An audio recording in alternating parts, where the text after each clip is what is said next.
하나님의 말씀은 요한복음 20장 1절에서 10절까지 말씀입니다.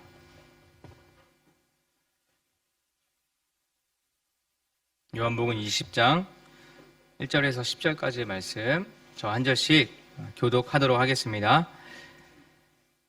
안식 후 첫날 일찍이 아직 어두울 때에 막달라 마리아가 무덤에 와서 돌이 무덤에서 옮겨진 것을 보고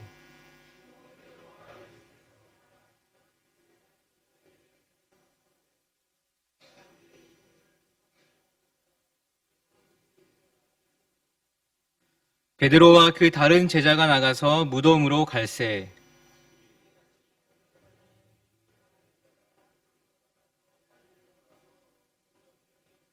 구부려 세마포 놓인 것을 보았으나 들어가지는 아니하였더니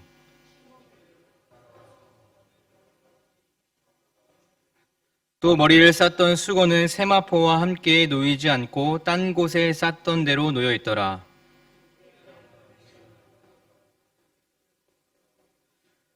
그들은 성령이 그가 죽은 자 가운데서 다시 살아나야 하리라 하신 말씀을 아직 알지 못하더라. 이에 두 제자가 자기들의 집으로 돌아가니라. 아멘. 오늘 예수님께서 부활하신 날입니다. 예수님께서 모든 사망 권세를 다 이기시고 부활하셨습니다. 우리를 위해서, 우리를 대신해서 십자가에 못 박혀 돌아가신 주님께서 모든 것을 이루시고 다시 부활하셨습니다. 부활은 우리에게 있어서 아주 복 중에 가장 큰 복이고 또 우리에게 주신 영원한 생명이라고 할 수 있습니다. 여러분, 예수님의 부활을 잘 믿고 계시지요?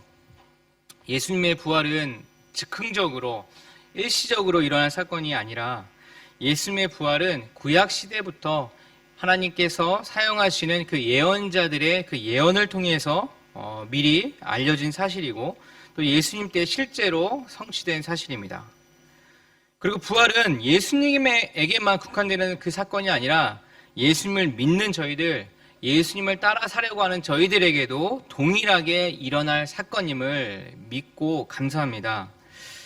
이 부활주일인 오늘 우리가 예수님의 부활에 대해서 분명히 믿고는 있지만 참 예수님의 부활에 대해서 우리는 어떻게 믿어야만 하는가, 왜 믿고 있는가를 다시 한번 살펴볼 필요가 있습니다. 예수님의 부활을 어떻게 믿어야 하는가? 우리가 믿는 방법 중에 여러 가지가 있지만 먼저는 사실을 그대로 믿는 것입니다. 예수님의 부활을 직접 보지 못한 우리들에게 믿음으로 그 부활을 믿는 것도 참 중요합니다.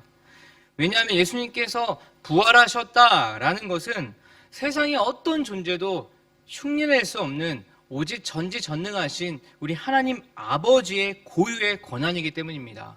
아버지 하나님만 할 수 있는 것이기 때문입니다. 그래서 하나님을 믿는다는 것은 곧 부활도 믿는 것이 됩니다. 그렇지만 믿음과 함께 예수님의 부활을 사실로서 받아들이는 것도 참 중요한데요. 그렇다면 부활의 역사적인 사실이 과연 무엇인가를 이 시간 함께 살펴보겠습니다. 예수님의 부활을 어떻게 사실로 믿고 받아들일 수 있는가? 이 부활의 증거에 대해서 한 책에서 세 가지로 소개를 하고 있는데 그 책을 그대로 인용해 보면 첫 번째 이렇습니다. 수많은 사람들이 예수님의 부활 사건을 통해서 새로운 생명을 얻고 있다는 사실입니다. 세상에 취해서 세상의 만족을 위해서 쫓아 방황했던 그런 사람들이 예수님의 십자가와 부활 사건을 통해서 자신을 돌아보게 되고 회개하게 되고 주님 앞으로 나아가게 됩니다. 근데 그런 일들이 지금을 살고 있는 이 세상 곳곳에서 지금도 일어나고 있다는 사실을 여러분 잘 아실 것입니다. 저희들도 그 중에 한 사람들이었고요. 비록 전에는 어떤 죄의 노예로 살았지만 나를 위해 십자가에 죽으신 그 예수님을 바라보고 예수님을 믿고 그리고 자신 또한 십자가에 죽고 예수님으로 다시 살게 되었다, 다시 거듭났다라고 스스로 고백하는 그 간증들을 여러분 얼마나 많이 들어보셨습니까? 그것이 2000년 전에 일어난 그 사건을 통해서 지금을 살고 있는 수많은 사람에게 동일하게 일어나고 있는 것을 우리가 보고 있으면 여러분 부활사건이 진짜 사실이구나 있구나라는 것을 우리가 느낄 수 있게 됩니다. 부활의 증거 두 번째는요, 예수님의 무덤이 없다는 사실입니다. 세상에 유명인이라고 하면 다들 무덤이 있지 않습니까? 특별히 왕의 무덤이나 뭐 유명한 위인들의 무덤은요, 너무너무 잘 보관이 잘 되어 있어요. 제가 어렸을 때 일본 오기 전까지 그 서울의 정릉이라는 곳에 살았습니다. 혹시 아십니까? 이름이 정릉이에요. 왜 정릉일까요? 예, 정릉에 정릉이 있기 때문입니다. 그래서 그 이름을 쓰고 있어요. 이 정릉은 조선 일대 태조의 두 번째 왕비가 묻혀 있는 곳입니다. 태조의 그 두 번째 왕비이기 때문에 그 이름처럼 화려해요. 그 무덤을 둘러싸고 그 온 사방이 다 공원으로, 너무너무 예쁜 그런 공원으로 잘 만들어 놓았습니다. 이렇게 유명한 사람은 물론이고 또 심지어 우리 조상들 중에서도 많은 업적을 남긴 조상이라면 그 무덤은 아주 대대손손 아주 귀하게 정성스럽게 잘 이렇게 보존을 하지 않습니까? 그 묘지를 매년마다 이렇게 찾아가기도 합니다. 요즘은 이렇게 뭐 납골당이라고 해가지고 그곳에 모시기도 하지만 어쨌든 다들 죽으면 그것을 기념하는, 찾아가서 볼 수 있는 무언가, 납골당이든 무덤이든 만들어 놓는다는 것입니다. 그런데 예수님의 무덤은 없습니다. 남아있지 않아요. 그 어떤 사람보다 유명했던 예수님의 무덤이 왜 남아있지 않을까요? 답은 간단하죠. 예수님 살아나셨기 때문입니다. 무덤이 필요 없기 때문입니다. 산 사람에게 왜 무덤이 필요하겠습니까? 산 사람에게 무덤을 만들어놨다라고 하는 것은 사실 모욕하는 거죠. 예수님은 살아나셨기 때문에 무덤이 없습니다. 마지막 부활의 증거 세 번째는요, 예수님의 부활 사건을 대대손손 지켜오며 믿고 있다는 사실입니다. 여러분, 세상에는 거짓된 일들이 마치 진짜인 것처럼 둔갑되는 경우가 종종 있습니다. 거짓을 진짜로 둔갑시키기 위해 많은 방법을 사용하기도 하고 거기에 많은 에너지를 거기에 소비하기도 합니다. 그러다 보니 이게 진짜 뭐가 진짜인지 뭐가 가짜인지 구별하기가 어려울 때가 종종 있어요. 그러나 거짓은 아무리 완벽하게 준비한다고 하더라도 거짓은 허점 투성일 수밖에 없습니다. 왜 그렇습니까? 가짜이기 때문이에요. 나이키 신발 똑같이 가짜로 만들 수도 있습니다. 그런데 신다 보면 알아요. 나중에 나이키 신발을 1년을 신어도 멀쩡한데 가짜 나이키 신발은 조금만 신으면 막 떨어지기 시작합니다. 결국 시간이 지나면 다 들통나기 시작해요. 얼마 전에 그 화성 연쇄살인 사건의 범인이 잡혔어요. 영구 미제 사건으로 남을 뻔했던 일이 시간이 지나니까 범죄에 대한 연구, 수사에 대한 연구가 진행되면서 절대 잡히지 않을 것만 같았던 진범이 잡히게 되었어요. 이처럼 완벽하다고 믿고 있던 그 거짓은 시간이 지나면 사실이 밝혀집니다. 거짓이 드러나기 마련입니다. 왜 그럴까요? 거짓이기 때문이에요. 가짜이기 때문입니다. 거짓은 시간이 지나면 다 드러납니다. 영원할 수 없는 것이 바로 거짓이에요. 그러나 예수님의 이 부활 사건은 2000년이 지난 지금도 여전히 사실로 믿고 있습니다. 여전히 예수님의 부활 사건을 통해서 많은 사람들이 정말 새로 태어나고 있어요. 새로 거듭나고 있습니다. 많은 사람들이 이 부활 사건을 통해서 주님께로 돌아오는 일들이 너무나 많이 있어요. 절대 예수님을 믿지 못할 것 같은 그런 나라에서도 그 부활 사건을 통해서 예수님을 믿는 그런 간증들이 얼마나 많은지 모릅니다. 부활은 과거의 어떤 캐캐 묵은 사건이 아니에요. 부활을 통해서 지금도 많은 사람들이 새 생명을 얻고 변화되는 것을 보면 부활은 과거도 지금도 미래도 누군가를 변화시킬 힘, 그 사실에 의거한 힘을 가지고 있다는 사실입니다. 이것이 예수님의 부활이 역사적인 사실이라는 것을 증명하고 있습니다. 그리고 예수님께서는 부활하신 후 여러 사람들을 만나 주셨어요. 부활하신 후 승천하시기까지 40일 동안 이 땅에 머무르시면서 많은 사람들을 만나시면서 하나님의 나라에 대해서 말씀을 하셨습니다. 그런데 예수님께서 어떤 사람을 만나셨을까요? 그리고 왜 만나주셨을까요? 먼저는 무덤가에서 막달라 마리아를 만나주셨습니다.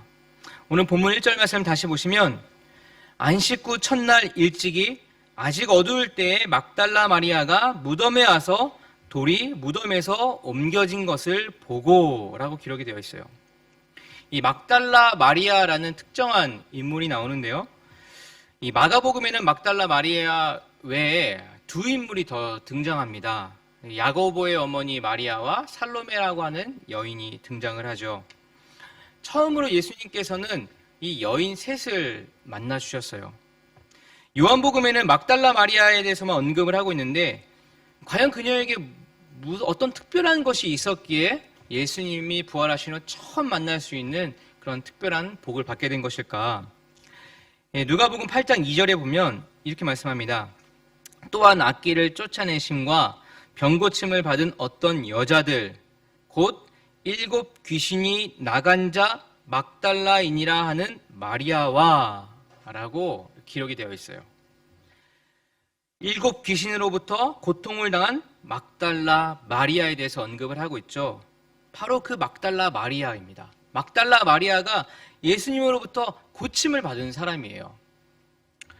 오늘 장면을 보면 아침 일찍 동이 트기도 전에 예수님을 찾아갔습니다. 아마도 예수님께서 십자가에 죽음을 당하셨지만 그 자신을 고쳐주셨던 예수님을 잊지 못해 감사한 마음으로 예수님께 향품을 바르기 위해 아침 일찍 찾아간 것이죠. 예수님께서 돌아가신 날은 그 유월절과 안식일이 임박해서 예수님 그 시체를요 제대로 처리할 수가 없었습니다. 충분하게 돌볼 시간이 없었기 때문에 그 막달라 마리아를 비롯한 그 3명의 여인은 예수님의 시신을 더 잘 돌보기 위해 아침 일찍 그곳을 찾아간 것이죠. 이렇게 찾아온 이들을 예수님은 부활하신 후 처음 만나 주십니다. 그리고 계속해서 여러 사람들을 만나 주세요. 무덤에 갔던 여인들 만나 주셨고 또 엠마오로 가는 제자 둘을 만나 주셨습니다. 그리고 12 제자를 만나 주셨고 또 500명의 성도 앞에 예수님이 나타나셨어요. 예수님께서 이처럼 많은 사람을 만나 주신 이유가 무엇이었을까요?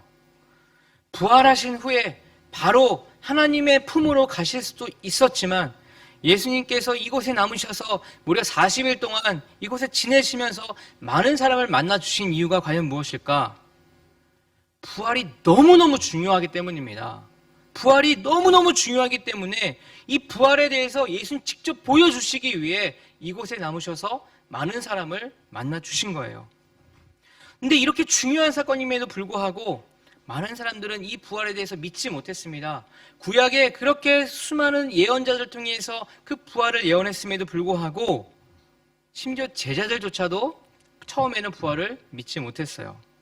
그러기에 예수님은 그 부활한 몸을 가지고 직접 선포하러 나서신 것이죠.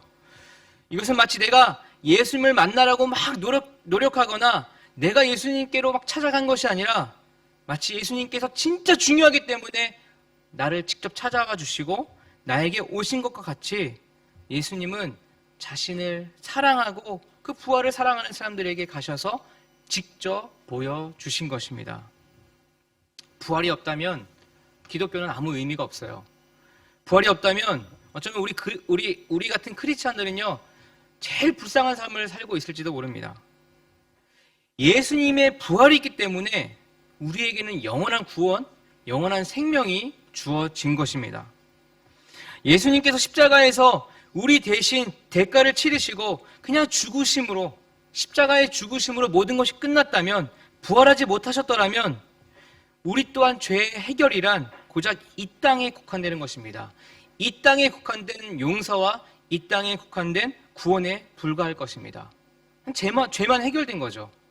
그렇지만 주님께서 사망 권세를 이기시고 부활하셔서 그리고 예수님 안에 있는 우리들, 예수님을 쫓는 우리들, 예수님과 함께하려는 우리들 동안 예수님이 부활한 것 같이 저희들 또한 때가 되면 예수님이 다시 오시면 영원한 생명, 영원한 구원을 얻게 되는 것입니다. 예수님께서 부활을 하신 후 많은 사람을 만나게 되는데 그 만난 사람들의 특징이 좀 있어요.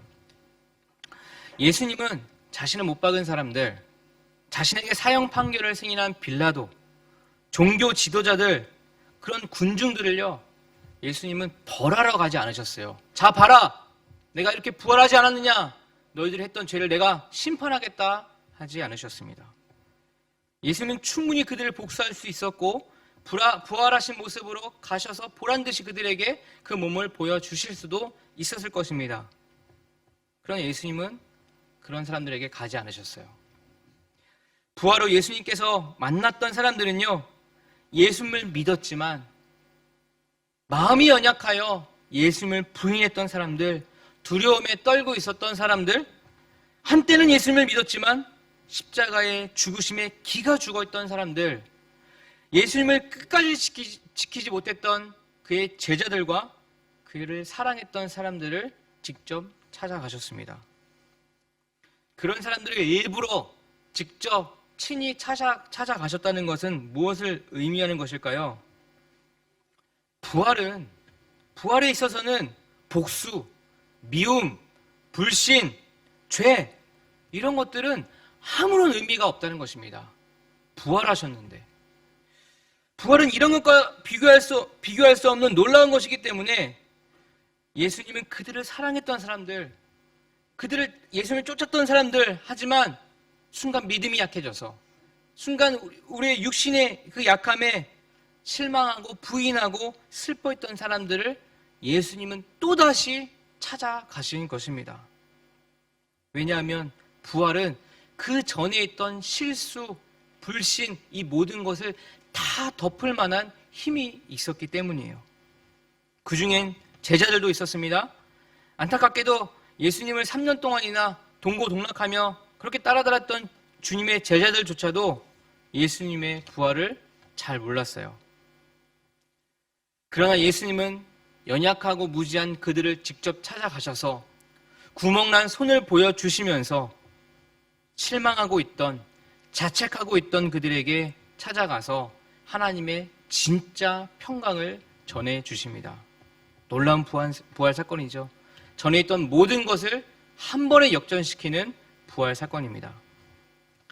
그런데 우리가 이 부활 사건을 알기 전에, 이 부활의 기쁨을 누리기 전에 먼저 알아야 할 것이 있죠. 이것을 제대로 알아야 부활의 감격을 제대로 누릴 수 있기 때문입니다. 무엇을 알아야 할까요? 바로 그것은 십자가입니다. 십자가를 알아야 부활의 감격, 부활의 기적, 부활의 기쁨을 누릴 수 있게 되는 것입니다. 자, 그렇다면 십자가란 과연 무엇일까? 십자가라고 하면은, 자기 십자가를 지라라고 하면은, 굉장히 무거운 거구나, 굉장히 힘든 거구나, 가기 어려운 거구나, 괴로운 거구나, 죽음으로 향하는 것이라 이렇게 생각하기 마련입니다. 그래서 나도 모르게 나오는 말 중에 어떤 무거운 일을 맡기면 제가 십자가 져야죠, 이런 말을 종종 할 때가 있어요. 저도 그렇습니다. 하지만 그 말은 참 고맙지만, 마음은 참 고맙지만, 귀하지만 그것이 결코 십자가는 아닙니다.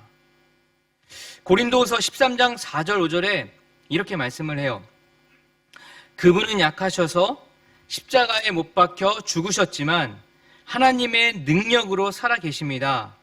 우리도 그분 안에서 약합니다마는 하나님의 능력으로 그분과 함께 살아나서 여러분을 대할 것입니다. 여러분은 자기가 믿음 안에 있는지를 스스로 시험해 보고 스스로 검증해 보십시오. 여러분은 예수 그리스도께서 여러분 안에 계시다는 것을 알지 못합니까? 모른다면 여러분은 실격자입니다. 십자가는 뭔가 무거운 것, 뭔가 힘든 일을 내가 맡아서 하는 것을 말하는 것이 아니라, 십자가는 그리스도가 내 안에 진짜 살아계시구나, 주님이 나와 어떠한 일이 있다 하더라도 나와 함께하고 계시구나, 내가 죄를 짓는 그 순간에도 나와 함께하고 계시구나 라는 것을 믿는 것입니다. 특별하게 고생을 하고 힘든 일을 도맡아하는 것이 아니라 예수님이 내 안에 진짜 살아계신다는 것을 믿음으로 고백하는 것, 그것이 바로 십자가입니다. 그렇다면 예수님께서 내 안에 살아계신다고 하는데, 나와 함께하고 계신다고 하는데, 내가 그것을 믿는데 그것을 어떻게 알 수 있을까? 그것은요, 내가 내 안에 있는 자아가 죽음으로써 알고 있습니다. 죽음으로써 알 수 있습니다.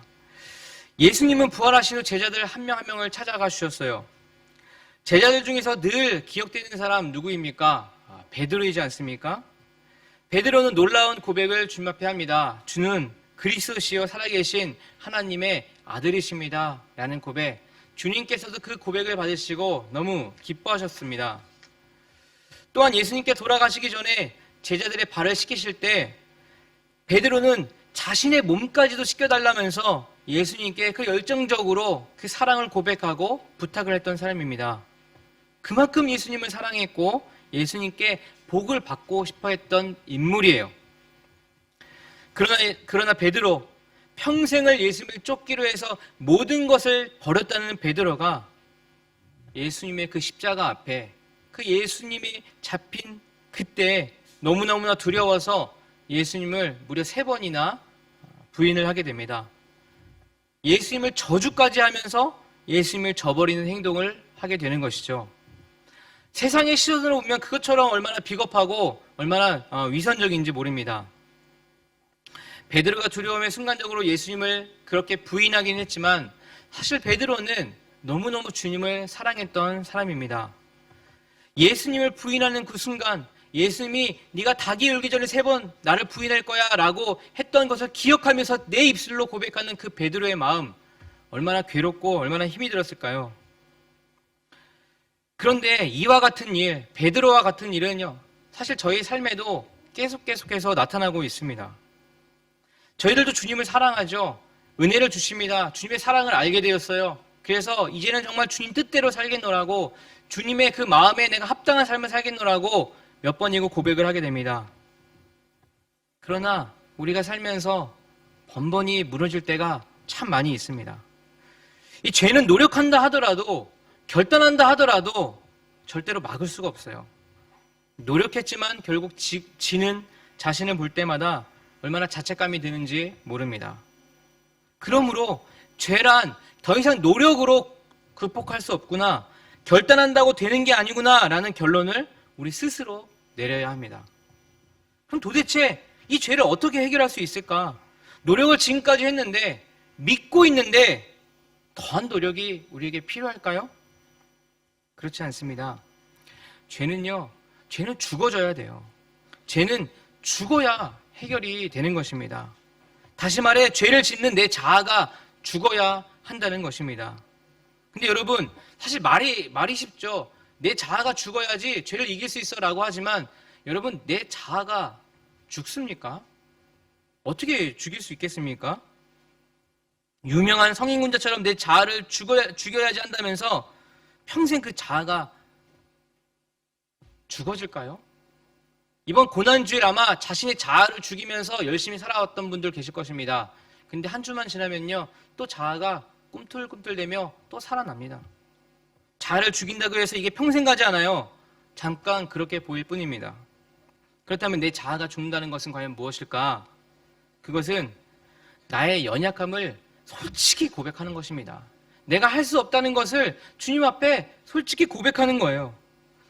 하나님, 나는 그렇게 할 수 없다는 것을 주님 앞에 다 내려놓는 것입니다. 내가 주님의 성도라고 합니다. 내가 우리 교회에 아주 오랫동안 집사로서 해왔습니다. 하나님, 제가 이 교회의 목사라고 합니다. 하지만 주님, 나는 아무것도 할 수 없습니다. 주님이 하셔야 합니다. 주님 도와주세요 라는 그런 솔직한 고백, 이것이 십자가에서 내 자아를 내려놓는 방법입니다. 부활을 경험할 수 있는 방법은 죽어야만 돼요. 산 사람이 부활을 할 수 있습니까? 죽어야만 부활할 수 있는 것이죠. 그렇기 때문에 우리는 죽는 연습을 매일매일 해보는 것입니다. 죽는 연습을 할 때마다 부활을 경험을 하게 되는 것입니다. 여러분들은 십자가 앞에서 어떤 것을 내려놓기를 원하십니까? 여러분들은 주님 앞에서 무엇을 죽이기를 원하십니까? 예수님께서는 자신을 배신하고 결정적인 순간에 죄를 지어버리는 한 사람 한 사람을 위해서 부활하셨다는 사실을 기억하십시오. 그리고 그 사람을 향해서 직접 찾아오셨다는 것입니다. 비록 믿음은 너무나 연약하지만, 나로서는 할 수 없지만 그 연약함을 탓하지 않으시고 그 연약함을 그대로 받아주시고 자신의 모습에 괴로워하고 두려워하는 사람들을 예수님은 부활하신 후에 직접 찾아가셨다는 것입니다. 그리고 그들에게 부활을 알리시며 그들에게 평안을 너희에게 주노라 라고 말씀하십니다. 예수님의 놀라운 사랑, 한계가 없는 그 크신 사랑을 우리 모두 누리는 저와 여러분 되시기를 소망합니다. 마지막으로 이렇게 부활을 경험한 저희들이 그렇다면 무엇을 해야 하는가? 우리는 매일매일 부활을 경험해야 됩니다. 오늘 부활주일, 오늘만 1년에 딱 하루, 그것만 하루만 경험하는 것이 아니라 매일매일 주님을 경험해야 하는 것입니다. 부활을 경험해야 하는 것입니다. 부활을 매일매일 경험하기 위해서 우리가 해야 할 것이 있어요. 마태복음 16장 24절 말씀인데요. 이에 예수께서 제자들에게 이르시되 누구든지 나를 따라오려거든 자기를 부인하고 자기 십자가를 지고 나를 따를 것이니라. 너무나 잘 알고 있는 말씀이시죠. 일본의 성경에 보면 자기를 부인한다는 말이 자기를 버리다, 지붕어 스테라는 단어를 씁니다. 자기를 부인한다는 것은 자기 자신을 버린다는 거예요. 자기 자신을 버리고 십자가를 진다는 것은 이제 내 힘으로 내가 사는 것이 아니라 내 안에 계신 예수님의 능력으로 사는 것이다 라는 것입니다. 여러분, 예수님의 능력으로 살아가는 것을 경험하기 위해 제일 쉬운 방법이 무엇인지 아십니까? 이건 저의 방법인데요. 여러분들 반발이 있을 수도 있는데 저에게 있어서 한 방법은요, 적당히 하는 겁니다. 적당히. 오늘 아침에 제가 이렇게 교회를 오려고 하는데 제가 아침에 이렇게 제 와이셔츠를 다렸어요. 근데 와이프가 그걸 보고 안 다린 줄 알고 보니까 안 다린 것 같은 거예요. 다시 다리려고 합니다. 그래서 제가 이거 다렸는데 이런 거예요. 그러니까 똑바로 다리지 그러는 거예요. 먼저 다려주든가. 근데 제가 그 얘기를 했어요. 그냥 적당히 해. 이거 좀 구겨진다고 뭐가 달라지나? 아침 7시에 주신 은혜예요. 너무 완벽하게 앞뒤 틈 하나 철저하게 하는 것 정말 중요하죠. 교회 일인데 세상 일보다 더 확실해야지 말할 수 있습니다. 틀린 말씀이 아니에요. 그렇지만 먼저 선행되어야 될 것이 있습니다. 바로 그것은 주님이 일하시도록 내 자신을 내어드리는 거예요. 열심히 하는 가운데 주님이 도우실 거야 라고도 할 수 있지만 먼저 선행되어야 될 것이 처음부터 주님이 하시는 일에 순종하는 것입니다. 그것이 우리의 자신을 내려놓는 방법이에요. 부활은 십자가 앞에 죽은 자만이 경험할 수 있습니다. 십자가를 진다는 것은 매일매일 주님 앞에 나의 연약함을 고백하고 죽는 연습을 하는 거예요. 여러분, 자꾸 죽는 연습을 해보시기 바랍니다. 너무 잘하려고 하지 말고 적당히 한번 해보세요. 그리고 먼저는 주님이 하시도록 모든 것을 내어 드리십시오. 여러분들이 사실 지금껏 많이 경험해 오신 것이고요. 또 부활절을 통해서 다시 한번 그것들을 마음에 새기면서 정말 부활하신 주님을 찬양하며 매일매일 부활을 경험하는 여러분 되시기를 기도합니다. 기도하겠습니다. 하나님 아버지 감사합니다. 부활하신 주님을 찬양합니다. 매일매일 주님의 부활을 경험하는, 매일매일 십자가 앞에 내 자신을 내려놓는 연습을 하며 부활을 경험하는 저희들 될 수 있도록 인도하여 주시옵소서. 감사드리며 예수님의 이름으로 기도합니다. 아멘.